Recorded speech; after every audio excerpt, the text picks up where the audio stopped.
ہے۔ امام عالی مقام غم کے عالم میں بیٹھے ہوئے تھے۔ اسی اسنا میں آپ کے بھائیوں میں سے حضرت علی کرم اللہ وجہہ الکریم کے جو شہزادے تھے وہ اٹھے، تینوں شہزادے وہ ایک ساتھ گئے اور امام علی مقام کی اجازت سے کربلا میں لڑتے رہے۔ انہوں نے بھی کئی ظالموں کو تہ تیغ کیا، فنا فی النار کیا، لیکن واپس کوئی نہیں لوٹا۔ یہ امام علی مقام کے دونوں شہزادے اب باقی تھے، ان کے علاوہ آپ کے بھانجے اون و محمد تھے چھوٹی عمر کے۔ یہ بچے بھی شہادت کے ذوق سے اصرار کر رہے تھے، چچا جان، مامو جان، ہمیں جانے کی اجازت دیں۔ کون ہے ہمارا وہ بچہ جس بچے کو ہم اپنے ہاتھ میں چھری دیتے ہوں؟ ہم تو ننھے بچوں سے چھری بھی چھین لیتے ہیں، کہیں کاٹ نہ دے۔ لیکن امام علی مقام کے بھانجے جن کی عمر 11 سال کی ہو، 12 سال کی ہو، بڑی وزنی تلواریں اٹھائے یزیدی لشکر کی طرف آئے اور دیکھا اون و محمد کو لوگوں نے پکڑ لیا اور کہا بچے تم بھی لڑنے کے لیے آئے ہو؟ کہا ہاں، تاکہ تاریخ یاد رکھے کہ رسول کے گھر کا ہر بچہ دین پر قربان ہونے میں ذرا بھی پس و پیش نہیں کرتا۔ عمر کبھی اہل بیت نے دیکھی ہی نہیں۔ زینب کی یہ دو دلارے، زینب کی یہ ماہ پارے جن کو بڑا پیار تھا پورے خاندان میں، اون و محمد، اللہ اللہ، یزیدیوں نے ان کے چھیتڑے اڑا دیے، ان کی چمڑیاں چھیل دیں اور سب کو دکھایا کہ یہ زینب کے بچے ہیں۔ دیکھو اتنی عمر میں یہ لڑنے کے لیے آ گئے تھے، ان کے جسموں کو تار تار کر دیا گیا اور کربلا کے میدان میں ان کے ٹکڑے بکھیر دیے۔ اللہ اللہ، یہ منظر زینب نے دیکھا ہوگا، اپنے مہپاروں کا جسم بکھرتا ہوا کیا گزری ہوگی اس خاتون جنت پر۔ اللہ اکبر۔ امام علی مقام کے سگے بھائی امام حسن مجتبی رضی اللہ تعالیٰ عنہ کے بڑے بیٹے امام قاسم جن کی عمر 19 سال کی تھی، ان کی سگائی ہو چکی تھی بی بی سکینہ رضی اللہ تعالیٰ عنہ کے ساتھ جو امام علی مقام کی بیٹی تھیں۔ حضرت امام قاسم آئے، کہا چچا جان، خاندان کے لوگ بھی جا چکے، چچا سارے جا چکے ہیں، مسلم بن عقیل کے شہزادے گئے، آپ کے وفادار ساتھی چلے گئے، جو جاتا ہے واپس پلٹتا نہیں، آپ مجھے اب اجازت دیں، اب میں گھر کا فرد ہوں۔ امام علی مقام نے اوپر سے نیچے دیکھا اور کہا میرے مرحوم بھائی حسن کی تم ایک ہی تو علامت بچے ہو، تمہیں دیکھ کر میں بھیا کی یاد کیا کرتا تھا، اے قاسم کیا تم بھی جاؤ گے؟ امام قاسم نے کہا چچا جان یہ کیسی بات ہے، کیا آپ نے سارے لوگوں کو شہادت کا جام دے دیا اور مجھے اس سے کیسے محروم کرتے ہیں؟ امام علی مقام نے امام قاسم کے ماتھے کو بوسہ دیا، ان کے ہاتھوں کو اپنے سینے پر رکھا اور کہا میں نے اپنے بھائی حسن کا غم اب تک نہیں بھولا، جاؤ قاسم، اللہ تیری حفاظت کرے۔ امام قاسم آئے، اللہ اکبر، امام قاسم کی جوان مردی تو ایسی تھی، کیوں نہ ہو رسول اللہ کے گھر والا، وہ ایسا شہزادہ جو حسن مجتبی کا لاڈلا تھا، گھوڑے پر سوار ہو کر جب آواز لگانے لگا یزیدیوں کو کوئی مقابل میں ہے، کوئی میرے سامنے آئے گا؟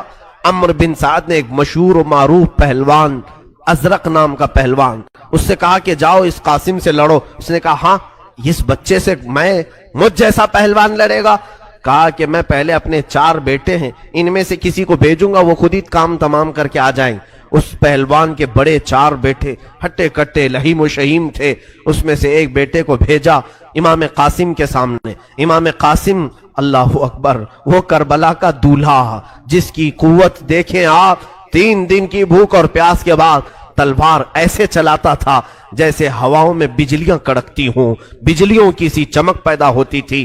ایک وار تھا، ہم تو یہاں مرغوں کو ایک بار میں ذبح نہیں کر پاتے، امام قاسم بن حسن رضی اللہ تعالیٰ عنہ ایک ہی وار میں ازرق کے بیٹے کو فنا فی النار کیا۔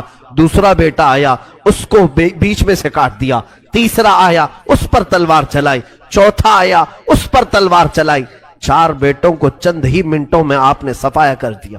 ازرق یہ دیکھ کر کے پریشان ہوا، میرے 4 ہونہار پہلوان بیٹوں کو اس قاسم نے ادھیڑ کر رکھ دیا۔ وہ شیر کی طرح چنگھاڑتا ہوا میدان میں آیا اور کہا اے قاسم، تو نے میرے 4 بیٹوں کے ساتھ برا سلوک کیا، اب میں تیرے ساتھ بہت برا سلوک کروں گا۔ اس کے بعد اس نے دیکھا امام قاسم کے ہاتھ میں اس کے بیٹے کی تلوار ہے، کیونکہ امام قاسم کی تلواریں کند تھیں، مڑ رہی تھیں، وہ جو ازرق پہلوان کے بیٹے کی تلوار تھی، قتل ہونے کے بعد آپ نے وہ اٹھا لیا تھا۔ اب ازرق نے پوچھا یہ میرے بیٹے کی تلوار ہے، تیرے پاس کیسے آئی؟ کہا تیرے بیٹے نے یادگار کے طور پر مجھے دیا ہے تاکہ اسی تلوار سے میں تیرا بھی خاتمہ کروں، تیری حیثیت میرے سامنے ایک مچھر سے زیادہ نہیں ہے۔ ازرق بپھر گیا اور چلانے لگا۔ اسی اثناء میں امام قاسم نے الحرب خدعۃ کے طور پر صرف اتنا کہا، ازرق تیری پہلوانی کے جوہر ہم نے بہت سنے، تیرے کارنامے ہم نے بہت سنے، لیکن تجھے تو گھوڑے کی زین باندھنا بھی نہیں آتا، تو جس گھوڑے پر بیٹھا ہے اس کی نکیل تو دیکھ الٹی باندھا ہے۔ آپ نے اس کو توجہ مبذول کرانے کے لیے بولا یہ کسی پہلوان کی توہین ہے، جنگ کے میدان میں کسی سپہ سالار کو یہ کہنا کہ تجھے گھوڑے کی نکیل باندھنی نہیں آتی اس کی توہین ہے۔ ازرق نے جھک کر اپنے گھوڑے کی زین کیا دیکھی، آپ نے تلوار اٹھائی اور اس کی گردن پر ایسا مارا کہ سر اچھل کر گر گیا۔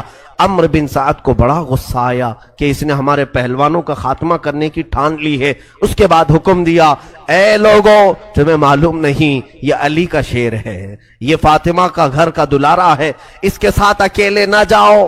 اب اس کے ساتھ پورا جملہ جتھا مل کر کے حملہ کرے، حتیٰ کہ یہ کتوں کا جتھا آیا، تقریباً 25 لوگ امام قاسم کے ارد گرد منڈلانے لگے، کوئی تیر ادھر سے مارتا کوئی ادھر سے مارتا، تلواروں سے ایک فاطمہ کا لاڈلا کتنوں کا مقابلہ کرے گا؟ تنہا علی کا لال خاروں میں گھر گیا، وہ گل ازار فاطمہ کانٹوں میں گھر گیا۔ اور اس کے بعد امام قاسم ابن حسن رضی اللہ تعالیٰ عنہ کو ان ظالموں نے اتنا زخم دیا کہ ان کے سر میں نیزے مارے، ان کے سینے پہ نیزے مارے، پیچھے پیٹھ پر نیزے مارے، جسم کا کوئی حصہ نہیں چھوڑا جہاں تیر نہ مارے ہوں۔ امام علی مقام امام قاسم رضی اللہ تعالیٰ عنہ کے ہاتھ سے تلواریں چھوٹ گئیں، اب دم جاتا رہا، گھوڑے پر ہی آپ نے اپنی گردن لڑکا دی۔ اور اتنی ہے روایت کہ سارے شہزادے گر کر انتقال کر گئے، لیکن امام قاسم بن حسن رضی اللہ تعالیٰ عنہ گھوڑے پر ہی رہے، یہاں تک کہ لوگوں نے ڈر کر کے آپ کے جسم کے ساتھ بڑی بدتمیزیاں کی۔ امام حسین ابن علی دوڑتے ہوئے آئے، کہا اے ظالمو ہٹ جاؤ، میرا قاسم گھوڑے سے میرے بغیر نہیں اترے گا، وہ نہیں اترے گا۔ امام حسین آئے، امام قاسم کو گھوڑے سے اتار لیا، دیکھا تو نیچے سلانے کی تک جگہ نہیں تھی کہ تیر اتنے لگے ہوئے تھے، جسم کو اتنے تیر ہیں کہ سونے کے لیے جگہ بھی نہیں تھی۔ سر امام حسین نے اپنی گود میں لیا، امام قاسم مسکرائے اور پھر اپنی روح قبض انصری سے ان کی روح نکل گئی اور جان آفریں کے سپرد کیا۔ انا للہ و انا الیہ راجعون۔ امام قاسم کی موت کا غم، ان کی شہادت کا غم حسین ابن علی کو بے چین کر گیا۔ یہ اتنا بڑا لاشا اٹھا کر کے لاتے تھے،